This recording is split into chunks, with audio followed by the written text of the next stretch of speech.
Hi and welcome to Political Capital. I'm Chris Bishop and welcome to this special edition that looks at the world of mining. I'm in the James McClatchy Stadium near Klerksdorp in the Northwest Province. This is mining territory. There are nearly 300 active mines around here that employ nearly 1 in 5 of the population. Half of the world's platinum supply comes from the Northwest Province of South Africa. Now, we're here with lots of community members who live with these mines to talk about the mining charter. They came to put their case about the amendments to the mining charter to the new mining minister, Mantashe. We'll be speaking to him a bit later in the program, but first let's take a look at some of the issues brought up by the mining communities.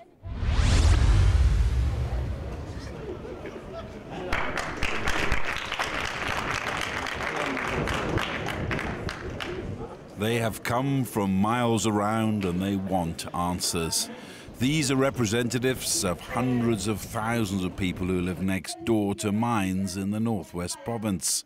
They're a strident bunch who want their lives to improve through this proximity to the mines.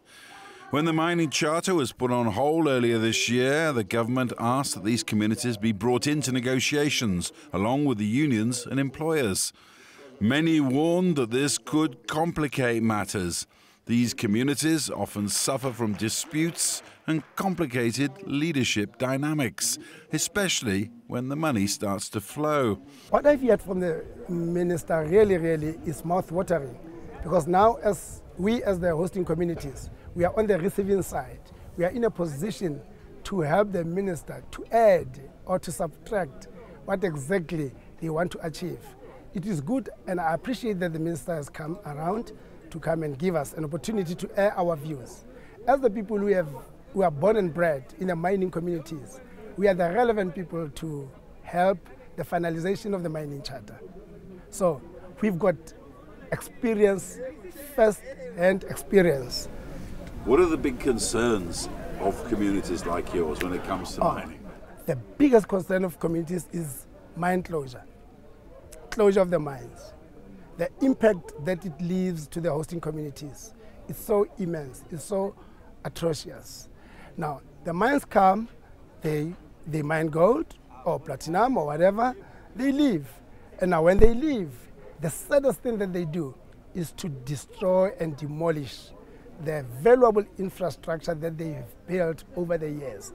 That was going to be left behind with the hosting communities to maximize on them, like housing infrastructure, recreational facilities, your surface resource tailings, that the host behind can now think out of the box and maximize on them. So often a lot of communities like yours, they feel a bit cheated by this whole mining situation in this country. I mean, how cheated do you think you guys have been in the past? You know, I don't see it as being cheated, because I've tried to be positive. In this atrocious move of closing of the mines, I think we should have seen it coming as the people who are born and bred here. It was not for the first time the last mine closed. We saw the first, the second, the third now. I think it was a learning curve for us to start thinking out of the box and say, guys, can we plan life after mining? And how best can we plan life after mining is by way of understanding the environment that you live in. So much you should be in a position to really say, now we need to be not relying on the existence of the mine. What if tomorrow the mines are not going to be there? Are you going to be doomed? No, we've got to think out of the box and come up with a way forward. Like I'm saying, the surface resource tailings that are remain behind, that's a very good investment. That would make us to think that, okay, we can go for infrastructure development. Remember, the government came up with National Development Plan. It came up with black industrialization. For us, it's a plus because we are remain behind with these surface resource tailings to utilize them to be manufacturers of concrete materials, to be the suppliers, the world suppliers of concrete materials from your aggregate that is needed by a SANRAL for road construction. For RDP houses or the low-cost houses, we can manufacture all those maxi bricks. Now the government has come up with EPWP projects of tiring the local roads, the township roads with interlocking blocks. Now, if we become the manufacturers of those interlocking blocks, the pavings, now we are in business. All of us as hosts, company, mind you, not everybody is a businessman. There are those that want employment. Now, everybody's got a stake there. From the transportation, from the manufacturing of those products, from the implementation of the actual job. There's quite a large number of opportunities for communities to fight over the surface resource tailings. Well, that's one thing. You say communities fighting over things. Exactly. One of the things that was put up as a concern when the communities were brought into the discussion of the mining charter was that often in communities there's competing groups fighting for supremacy and money. Exactly. How much of a problem is that? I think that's a necessary problem. That's a necessary turmoil due to the closure of the mines. Those are the things that I said. Remember I said before, the impact that the closure of the mines leaves, it leaves frustrated communities. But what I can tell you is that one can never wake up in the morning and want to lead the community. You first have got to have a track record of servicing, being a servant of the community. And the community will choose you to lead them in terms of going to the promised land. So how much are you encouraged by the current regime that is running this country? President Cyril Ramaphosa, he's an entrepreneur. He's one of the guys who had screws in terms of making sure that you've got a beautiful constitution that we have that is one of the best in the world. Now, this current regime, I've got trust because it keeps everybody accountable. There is transparency and accountability. Where there is transparency and accountability, there's going to be progress. And there's going to be stability. And therefore, the investors will flock in our country because we are stable. We are a stable nation. This gathering was near the end of a national tour of communities by Mining Minister Dlamini-Zuma Mantashe to hear the voices of the people on the ground. On this day at James Matlatsi Stadium near Klerksdorp, the mining community members raised a number of issues centred around jobs and training. Plenty of food for thought for the new mining minister, Mantashe. Stay tuned for the second half. We'll be hearing more from the new mining minister, Dlamini-Zuma Mantashe.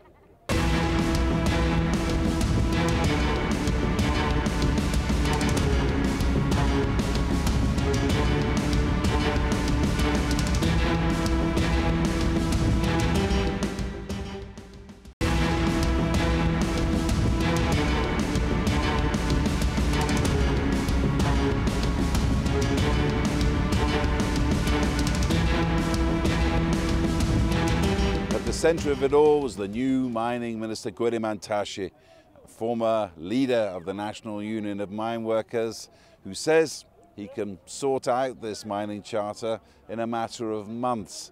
I sat down for a chat with him and started off talking about the safety issues that had reared their heads in recent weeks in South Africa. Thank you for joining us, Minister. You were at the funeral yesterday for the 7 miners who died in Stilfontein at the mines there of Sibanye. What is the government going to do about this safety question? Safety in the mines is not just a government issue. It's actually an operational issue. It depends on the management of the mines themselves, because safety is in the workplace, and therefore they must modernize management and the running of the mines. Government will pass the laws of the Mine Health and Safety Act. It creates the rules. That's what government does. That will maintain high standards of health and safety. And we're monitoring the performance of the industry in terms of there have been decline in number of fatalities in the industry until 2016. In 2017 there was a spike. We're worried now that that disaster in Trefontein put us ahead of where we were at this point in time. In 2017, there were 28 fatalities in 2017 in the industry. That 7 took us to 31. That is a big a red signal for us. How likely is it that you could go as far as taking away mining licenses if not more isn't done? We can take a mining license. I don't know if you know the history of disasters in the industry. I was very young when there was a disaster in Klerksdorp in 1960, where 360 mine workers perished in one day. I was active organizer of the NUM, secretary in the IFELT in 1986, when Kinross killed 177 workers in one day. I was alive when Val Reefs killed 104 workers in one day. I was here when there was a Dlamini disaster. There was a Sendelina disaster. Today, we say 7 is a disaster. That means safety in the mining industry is improving. But any death is one too many. I know there was a call at some stage to get CEOs of mining companies to be criminally charged if there were deaths in the mine. Would you still support that? No, that call is an emotional call. It doesn't deal with the industry. We have an industry to run. We either say we don't want mining, close it and go home. Or we say we're going to embark on a continuous improvement program in the mining industry in all aspects: health and safety, productivity, management of people. Because sometimes management systems in the mining industry are archaic, very regimented, very militaristic. And I was saying it is more stripe-based than military and police themselves. We should modernize mining management. I mean, union leader said to me the other day that he thought that this country was more interested in giving compensation after accidents than it was in spending to prevent accidents. No, compensation is insurance. I'm sure you have an insurance for your car. If you get paid when you are involved in an accident, it doesn't mean that we're interested in insurance. We are actually taking the risk to somebody else. That's what happens. That's what compensation is all about. Workers must be compensated. I don't know if you know that mine workers had no retirement fund until 1987. That it was established at that time and increased the death cover to 3 years in 1987. Okay, means that something was done at that point. Today, if it is standing at 3 years cover for death, it means unions are not doing enough to improve that situation. And unions must fight more. It must increase. But you must compensate them because accident will be there. Roads kill more people than mines in this country. And nobody says we must stop driving. And you mentioned the Provident Fund, the Miners Provident Fund, which was created by Cyril Ramaphosa, was one of the founders, I understand. The president of the country. It was created by mine workers. Mine workers. Okay. And he was, of which he was an organizer. But this new era of government in South Africa, you think that investment is going to come through what's been happening in the last 6 months?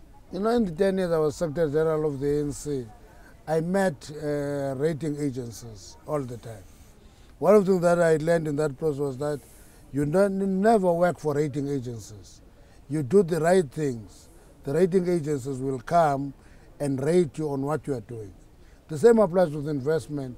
We want to invite investors into the economy, but we must do the right things in the economy that make South Africa attractive. For example, the rating of South Africa in terms of mining economies, out of 91 countries, we have a potential of being number 21. We are 47 in terms of investment attractiveness. We are number 8 in terms of regulation and policy. So what we should do is to finish the mining charter, finish the Mineral and Petroleum Development Act, and have removed the policy and regulatory uncertainty. Then investors will come. By just removing the policy and regulatory uncertainty, without even inviting the investors, you will have done a very important intervention in terms of attracting the investors. So what we should be doing, we must be focusing on doing the right thing. But you mentioned the mining charter there. When you came in as minister, you said you were going to finalise it within 2 months. 3.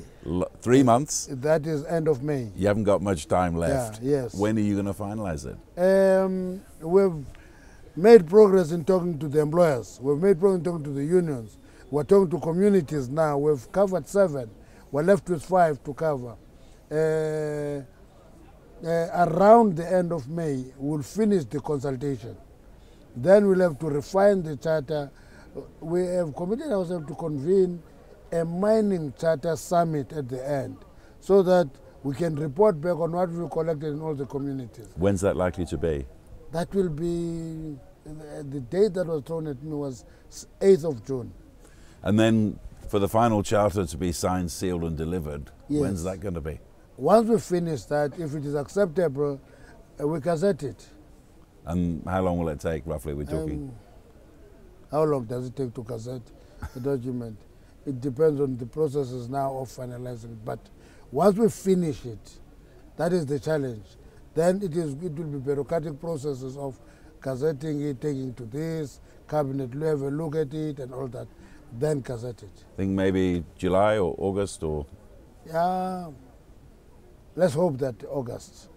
And yet you're still heading back to court with this challenge against the declaratory order won by the Chamber of Mines. Isn't that going to put a fly in the ointment? We're talking to the Chamber. We're beginning to agree that, listen, you can't just have a declarator that said once empowered, always empowered. We said it must address 2 things and must work on the wording. We go to court together. It must deal with delinquent behavior of a black economic empowerment partner who, when he sees, for example, when a company becomes compliant, the share price goes up and I go and sell all my shares at a rush and collect the money, go invest it in tourism. Now, that is adolescent behavior.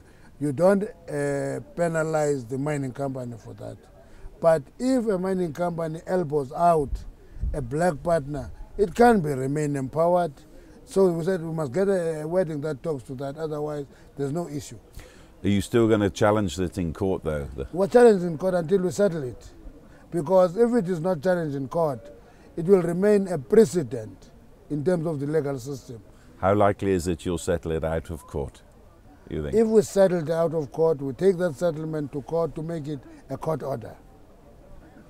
So you still think you can settle it out of court with the Chamber of Mines? Yes, we will. We're almost agreeing on what we should do. If we agree on that wording, we'll still go to court and say, this is what we're agreeing, can it be made a court order? And when is the next appearance in that court? No, we've not been given a date. Okay. Talking about the mining charter, I mean, that's one thing. You're talking about investors and certainty. It's been almost 5 years now since these amendments have been kicked around and going through the system.